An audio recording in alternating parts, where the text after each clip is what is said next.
चल तुला गोठ्यातील वासरू दाखवतो. 65 वर्षाच्या त्या नराधमाचं हे एक वाक्य.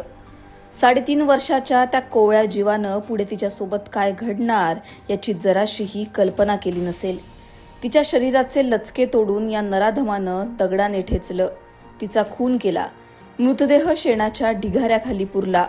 तो गोळा जीव ओरडत असेल, किंचाळत असेल, पण या राक्षसाला तिची जराशीही दया आली नाही. 65 वर्षाच्या या नराधमाचं नाव आहे भीमराव कांबळे. मूळचा भोर तालुक्यातील साळवडे गावचा रहिवासी. या नराधमावर बलात्काराचे 2 गुन्हे आधीच दाखल आहेत. 1998ला विनयभंगाचा गुन्हा त्याच्यावर दाखल आहे. 2015ला विनयभंग आणि कोयत्याचा धाक दाखवून जीवे मारण्याचा प्रयत्न करण्याचा गुन्हा त्याच्यावर दाखल आहे. पोक्सो कायद्याअंतर्गत यावेळी गुन्हा दाखल करण्यात आला होता. 4 वर्षांच्या कारावासाची शिक्षा यावेळी त्याला झाली होती.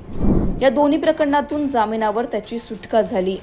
गुन्हेगारी इतिहासामुळे गावकऱ्यांनी त्याला साळवडे गावाबाहेर काढलं होतं. नसरापूर परिसरात मोलमजुरी करून कांबळे हा उदरनिर्वाह करायचा. किरकोळ कामासाठी हा नराधम त्या परिसरात फिरत असे. तुरुंगवास भोगून आला तरी त्याची पापी नजर काही बदलली नव्हती. शुक्रवारी दुपारी चिमुकली एकटी दिसताच कांबळे मधला पापी राक्षस पुन्हा जागा झाला. दुपारी 3ची वेळ. राम मंदिर परिसरात चिमुकली एकटी दिसताच त्यानं वेळ साधली. चिमुकलीला आवाज दिला. हळूहळू तिच्या मागे जाऊ लागला. नराधमाने तिला गाठी शेव खायला दिली. तुला गोठ्यातील वासरू दाखवतो असं म्हणत नराधम तिला गोठ्यात घेऊन गेला. तिथे तिच्यावर लैंगिक अत्याचार करून मृतदेह दगडाने ठेचला. शेणाच्या ढिगाऱ्यात मृतदेह पुरून नराधम फरार झाला. उन्हाळ्याच्या सुट्टीसाठी ही चिमुकली आजीकडे आली होती. 3:45 वाजून गेले तरी चिमुकलीचा पत्ता नव्हता. म्हणून आजीनं इकडे तिकडे शोधाशोध सुरू केली. 4 वाजता ग्रामस्थांनी सुद्धा शोध सुरू केला. आजूबाजूचे सीसीटीव्ही तपासण्यात आले. सीसीटीव्हीत हा नराधम चिमुकलीला गोठ्यात घेऊन जाताना स्पष्ट दिसला.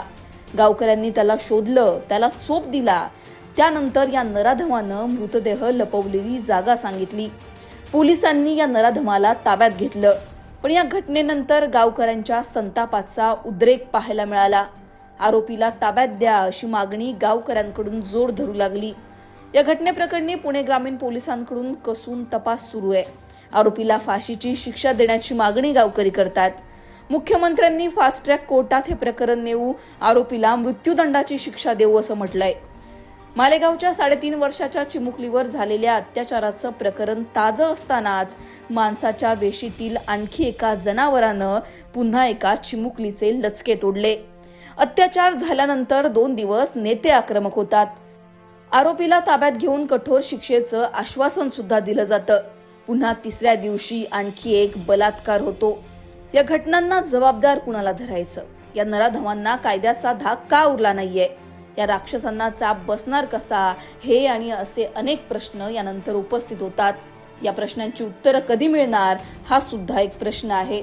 या सगळ्या घटनेनंतर तुमच्या प्रतिक्रिया, तुम्हाला पडलेले प्रश्न कमेंटमध्ये सांगा.